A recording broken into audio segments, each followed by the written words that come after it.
2TC is an achievement in Balloons Tower Defense 6 where you have to complete a CHIMPS game from round 6 to 100 by placing down only 2 towers. This does include things like Geraldo's as items and the engineer monkeys as sentries as examples. And for this video, we're going to be showing off the Prince of Darkness and Ezili, 2 towers which have very good synergy with one another. Ezili buffs the peers of the undead, and Ezili also provides some temporary purple unresistance to magic. So let's get going. Just allow the unupgraded wizard monkey to get 650 monkey money, and then we'll be able to place down Ezili for our second tower of the video. Although you do have to be careful with the placement, because near the end of this round, some balloons might escape if you don't upgrade the wizard monkey.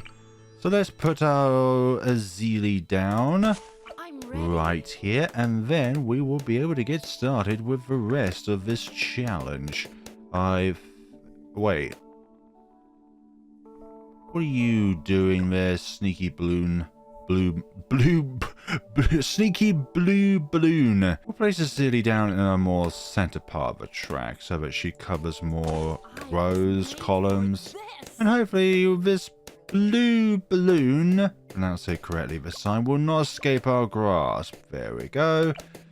Now we'll be able to concentrate on our ability to upgrade. So we're going to go 205 Prince of Darkness.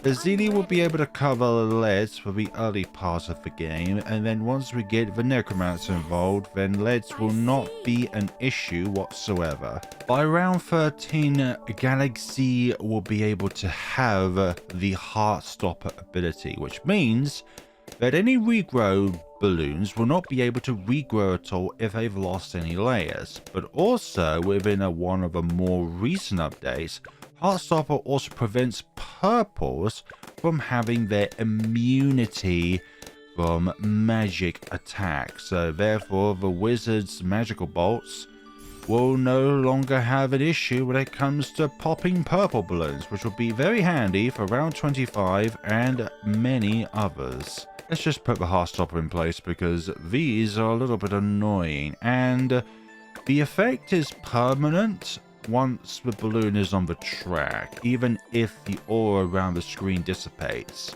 Galaxy is easily my favorite skin out of the 3 skins for Ezili so far within the game. Like, I just love the concept of space in general, so therefore the stars, the cosmos, and also her dialogue as well. She's easily my favorite out of the 3. What's your favorite out of 3? The Galaxy one is definitely my favorite out of the 3.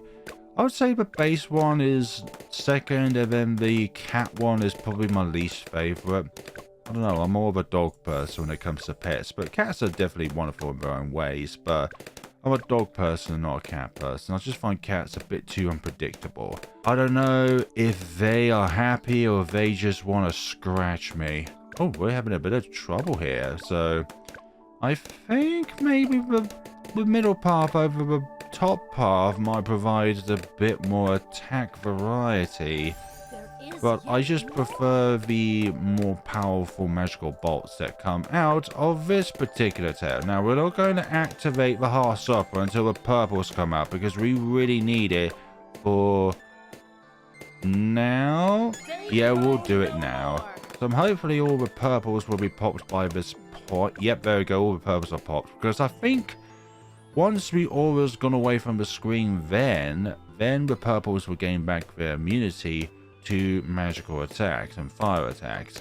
But with regrows, it has that kind of red ring around it, so it displays that regrow balloon can no longer regrow. So in a way, it's another way of showing that it's under the unregrow status, or whatever status you want to call it.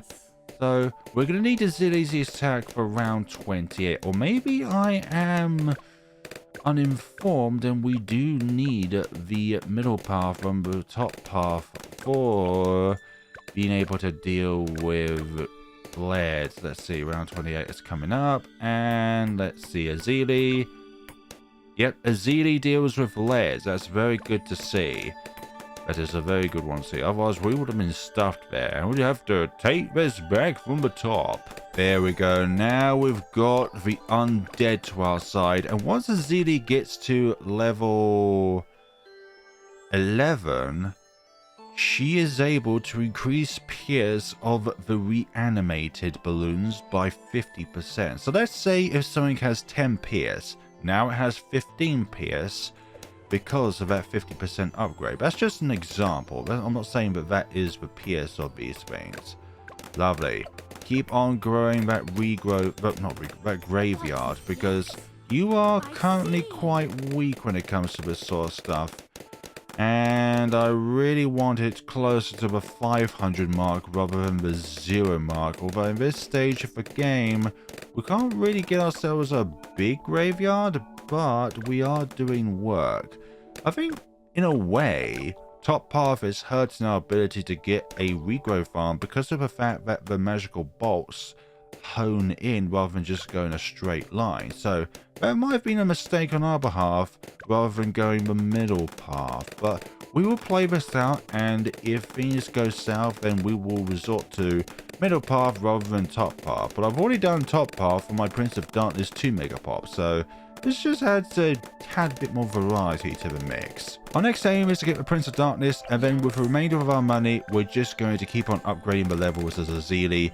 We want to get Ezili to level 20 by around 100 so that then she can instantly kill the bad. Round 39 is coming to a close, and now we have ourselves our first Moab. Let's see, let's move the cursor of this so that then this can be popped hopefully within the radius of that. Let's move it over here so that they continue taking damage. Ezili's curse is really nice actually, because then they're being popped within the radius of the necromancer. Let's actually have the cursor up here. Once it gets to Prince of Darkness, we'll move it over here because they actually travel further when they're the Prince of Darkness. We want to have these undead balloons end still within the radius of the necromancer itself, just so that we can always get those pops. But although for some odd reason, even though some of the balloons get popped down here, it still contributes towards the graveyard. So I'm not sure if it's because of the fact that balloons are being popped by the undead balloons, or just the fact that somehow the undead radius of the necromancer extends beyond the range in which the necromancer can attack with its magical bolts. Sacrificial totem is useless in chimps because it requires lives lost, and in chimps we cannot have lives lost at any given point in time. Ooh, they're making it past my the undead balloons, so we're going to have to move the cursor a bit further along the track just so that the undead can still pop them. All the ceramics are really chewing their way through the undead balloons that we have here. Like, they really take up a lot of pierce, which can be quite frightening if you see the balloons get too far along the track. Yep, these small ones can definitely harm us if we are not prepared to deal with them. Let's move the cursor over there. Into Stardust, lovely, yes. Okay, we have the money for the Prince of Darkness. Now all of these undead will have much more damage potential and pierce and everything. Also, I think the magical bolts that the Prince of Darkness fires out are more powerful than if it was not a Prince of Darkness rather than being stuck to just a necromancer. Very curious, but I do notice those rainbows being instantly killed, whereas before they only did a little bit of damage. Yeah, the mobs are really increasing the graveyard of the Prince of Darkness, which is lovely. Just what we need for the key succession of the Prince of Darkness's power lies with its graveyard. Once it reaches 0, there's not really much we can do really aside rely on its magical bolts and Ezili herself. Okay, so now that Prince of Darkness is in play, anytime we get enough money in order to upgrade Ezili to the next level, we're just going to upgrade her. Also, at level 9, Ezili's attacks can strip off camos, regrows, and fortified properties from non-Moab class balloons. Very useful, actually, because those pesky fortified super ceramics can be very annoying at times in the free play rounds with chimps. Now that Galaxy is level 10, she can now possess the Moab Hex ability. Places a curse on a Moab class balloon and takes damage every second until annihilated. And if it's done in quick succession, then the curse can pass on to another balloon of sorts, or another Moab class balloon, I mean. So we're not going to use these on the lobsters for now. But let's ensure that it pops within a radius of the graveyard itself, because it contributes towards the graveyard itself, which is lovely. Also, level 11 is coming up, and that is when more peers is accommodated within these. Oh, yeah, let's do that actually. They will no longer have the the immunity to magical bolts, but because that's ended, now these purple balloons will regain their immunity to magical bolt attacks. But I wonder what kind of attack these undead balloons count as. Just like default attacks, nothing with any kind of huge strength or weaknesses. Let's see, ceramics. Let's see how they deal with my Moab class undead balloons. What do you prefer? The green ones from the Prince of Darkness or the purple ones from the Magus Perfectus? Just because of my soft spot for the color purple, I love the purple on the Magus Perfectus undead balloons. But these green ones are more zombie-esque. I did that a little bit late because now Ezili doesn't have a bit more on level 11, but our PS of reanimation is now increased tenfold. Oh, sorry, 1.5 times fold. There we go, Hex and Hex again. Just the power of Ezili coming to work, and we don't really have to worry about money. Even if we place Moab Hexes a lot of the time, we're not going to need to worry about money at all because of the fact that Ezili levels up quite quickly. Not like other heroes like Sai or Captain Churchill or Adora that level up incredibly slowly and feels like it takes forever in order to get to level 20. What's next? What's next is just our survival, thank you very much, dear Galaxy. Level 12, Heartstoppers reduce cooldown and increase duration, and also Ezili now deals increased damage to Moabs. Splendid! What do you think is harder, 2 Tower Chimps or 2 Mega Pops? I'd say that both are difficult in their own ways. Like 2 Tower Chimps is a little less tied towards support towers, but you have to really be careful, and also the positioning of the towers themselves in which you select are very important towards your survival.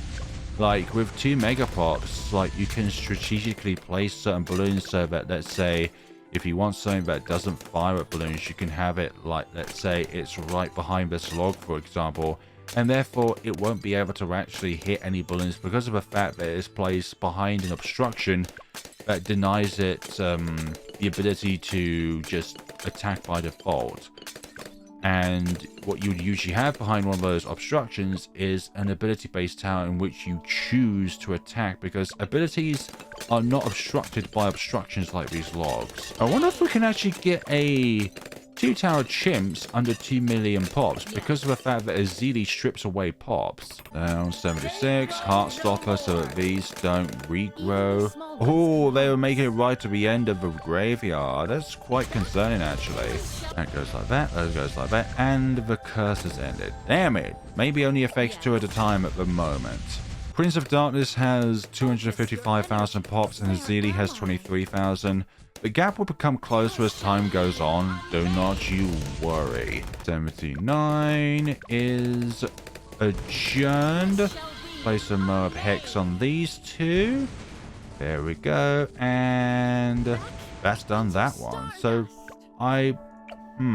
this is going to be really difficult, because maybe I should use Moab Hex on the ZOMG, because this is going to be quite brutal to take down with just the Prince of Darkness. Because of how slow the ZOMG is a big threat to the pod. Like, if you believe it or not, this thing can really soak up the undead quite well. So yeah, let's just place it. And we're going to get a bit, yep, there we go. We've got all of our graveyard back, thanks to the huge amount of pops that the ZOMG provides. Now, round 81. Let's see how you fare against my undead army that is enhanced by Ezili herself. Let's see, 6,000 to contribute to level 15. And then soon we're going to have level 16, which is completely irrelevant in chimps. Another Moab Hex, and hopefully these will be instantly squashed. Yeah, all of them, or nearly all of them, will instantly squash there. Another set of ZMGs inbound. Not pretty to say the least, and this is actually around where these undead are going to struggle against these. So hopefully we'll be able to get our Hex back up, and this is brilliant for the pod because then these are instantly popped and it will instantly restore the graveyard. So this is why these two synergize really well. Yeah, like that, they synergize incredibly well. Okay, level 17, and increased attack speed is something which I will never complain about. Attack speed, attack range, attack pierce, attack radius. Anything and everything that increases the capabilities of attack are stuff that I will never ever complain about. Let's see, we're going to save up a Moab Hex around 87. We're going to instantly squash these ZMGs once they come into the radius of the wonderful pod. But we're not going to activate it immediately. I'm going to try and squash down as many pops as possible by using the curse of the Moab Hex. But we're still going to rely on the Prince of Darkness to just ease out all of these so that then we can then instantly squash all 4 of these ZMGs. That's 1, 2, 3, 4. Excellent. No pet or no childs were born there, which is lovely.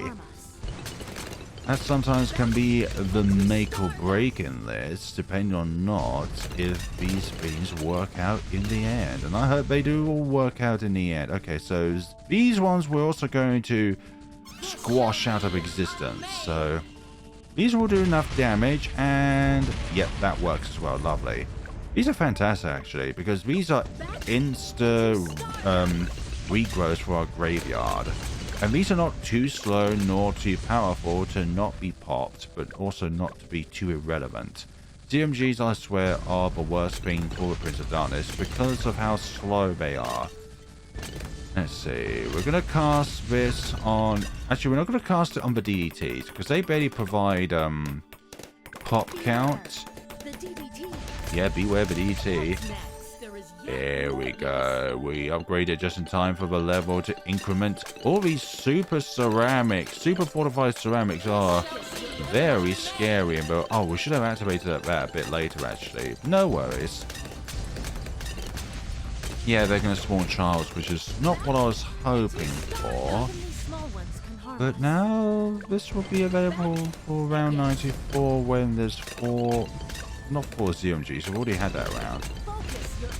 But we'll use it again once these are popped. Let's see. That's all done and dusted. Now we're going to be just saving ourselves just a little bit of time. There we go. We'll cast it now. And die, die, and die. Lovely. That's soaking up a lot of it, and we've only got 24,000 left, and this actually will go down as the rounds go by, so we do not have to worry at all, about the bad at all, because this will destroy it. Ezili is a very underrated hero, and I think it's because she just has a lot of niche about her usages, and it pairs especially well for Prince of Darkness considering her level 11 attributes, which is what we talked about earlier. So round 94 is coming up, and we're going to be using the Hex again once these lobsters get more or less within the range of the more of these ones. Actually, we'll do it now. And all of these literally will... Okay. Any childs? Okay, there starts with a childs there. Let's see. This might be a little bit of a struggle, but Ezili's curse attacks are a big contribution, actually. Like a few hundred every few seconds. But we may need to change where the undead spawn soon. Just so that it can continue. Oh my god. Okay, we may need to put the cursor over here. Like, the Prince of Darkness is cursed, but where the undead spawn is a godsend, honestly. Oh, we can do another Merb Hex. Lovely. So now all of these are all within the range there. Lovely. Okay, so Heartstopper is going to be very vital here, which is good. Early pops. Early undead contribution. Now we don't have to worry at all. Great. Now DDTs. They are also a bit of a threat. Hopefully they don't make it too far along the track. Come on now. Yeah, Lox is a very good map because of how many places you can put the cursor of the pod. Round down to 6. Let's put the cursor. Perhaps I should have done that a bit soon, or a bit later on actually in the round. But that means it'll be in time for the fortified ZOMGs, which are honestly a bigger threat to the pod than anything else. We'd have to worry about round 100. Round 98 is also going to be a big challenge, but also the way, as I learned from my 2 Megapods video, fortified DDTs are actually a little bit of a problem for the Prince of Darkness. Like, it's not something that it can't handle, but it does struggle from. Let's see now. Actually, we'll do it now, actually. Because I think it will take a while for the fortified ZOMGs to get damaged enough to a state in which we can utilize their usages, if you get what I mean. Let's see. Spawn them from there. Get some early damage in. And then once the curse is back up, we'll then be able to instantly squash these fortified ZOMGs. Because the Merb Hex curse is based off of percentage damage, not like a fixed amount of damage. So we're going to... Now I can see everything. Now you can see everything with that wonderful mask of yours. Okie dokie. Also works faster as well. Yeah, Merb Hex works faster and can destroy bat balloons. Truly the icing on the case there. There we go. Instantly squashes them. Focus your energies. We'll do just that. So, we want to continuously fill up the graveyard. So let us use the Hex ability early so that it squashes these early ones. Ooh, 1,565,000. When it comes to proportion percentage, the Ezili is getting closer, but these are getting quite far along the track, so we may need to move the cursor at some point. I'm going to move it over here. We may need to move it down to the last portion of the track if we really need to, because this is actually getting quite close. Yeah, we'll put another Hex on board. I think it will recover in time for around 100. These will take a bit of time to pop and all that jazz. Yeah, even if I spawn over here, the Merb, the undead actually, will have a large hit radius, so therefore we don't have to worry about that. And also being popped. Ooh, these are making it quite far on the track, which is a bit of a worry. But not far enough to be a humongo needing to restart worry. Let's see, round 98 is adjourned. Absolutely adjourned. So let's start this up here. And actually, yeah, round 99, we're going to save this. Oh, wait, where's my mouse gone? There we go. Okay. I thought I lost my mouse there. That'd be very bad for this scenario. Let's move it to the very back of here so at least have maximum pierce. Because these are going to make it quite far on the track. There we go. Now just watch the carnage.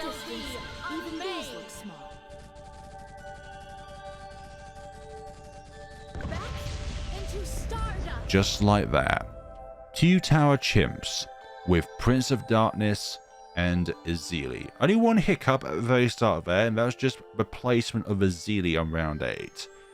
And a 2-2-0 Insta-Monkey for our needs. Perhaps we've already got at least... Oh, here we go, actually. We've got under 2 million damage. It's pretty sweet, actually, because that's kind of the thing that I was going after, because with a Merb Hex ability, you can reduce the amount of damage that you have overall within your niches and stuff like that. So that equivalates to 1.28 million pops or roundabouts. And then Ezili has contributed over 700,000 damage because the Hex Curse ability means that once that Merb class balloon has been popped, it means that no child balloons can spawn them there. So Let's say if you use the Moab Hex ability on the bad, then it will not summon any DDTs or ZMGs. That's what I mean by child balloons. It's just the balloon classes in which summons out of that Moab class balloon. Or let's say if it's the Moab in which their charge would be ceramics. So that's how that works, and it's based off percentage damage over time rather than a fixed amount of damage. And that's why Ezili is one of the best late game heroes that you can have on the field, because of their Hex ability, because of a sacrificial totem which enhances the capabilities of the towers which are within the radius of the sacrificial totem itself. But the sacrificial totem is brilliant paired with, let's say, a Spear of the Forest, because it means that any lives lost will be regenerated. And the Heartstopper is there for purples and regrows, but honestly in late game you're not really going to be concerned about all that regrow action or the purple action, because you have lots of counters, like say with any primary tower that is not the top path tag shooter, or with military, with basically anything aside the top path from the, I was going to call it the Gatling gunner, but the Dartling gunner. And then wizards, there's a wide array, let's say with the wizard monkey, then there's the laser route of the super monkey, then there's the alchemist in its entirety. But ninjas and druids are possibly the only best ones which are good against purple balloons. But then again, there's also dart as well, just keeping it on having darts. But then again, there's tech terror. But then again, you could also go with bottom path paired with super range to circumvent a possible purple weakness. Like tech terror magic naturally has magical attack, or plasma attack, so therefore it cannot hurt purple balloons unless it uses its ability. And then there's Sentry Champion turrets, which are weak to purple balloons as well. So yeah, purple balloons in their nature can be a big problem here, but with the correct towers and the correct placements, they are a breeze from our undead army and the Heartstopper ability. So that, folks, is a 2-tower chimps run with Ezili and the Prince of Darkness. Let me know what other 2-tower chimp combinations that you would like me to do. I've been trying to do a Psy Pirate Lord 2-tower chimps combo, but when it comes to round 95, I need Psy to be at level 20 so that her psionic ability is able to disrupt everything on the field, and also her base attack are able to, you know, tear down ZMGs and DDTs, which are a big play in that. Thank you so much for watching. Let me know what combinations you would like to see me do in the future. But also as well, any 2 Megapop videos you'd like me to see me do but I've not yet done yet. Or just any other kind of videos. Like, let's say, if you want just a chilled out video on, let's say, Scrapyard. Or a chilled out video on, if it's even possible, ravines. Thank you so much for watching and take care of yourselves.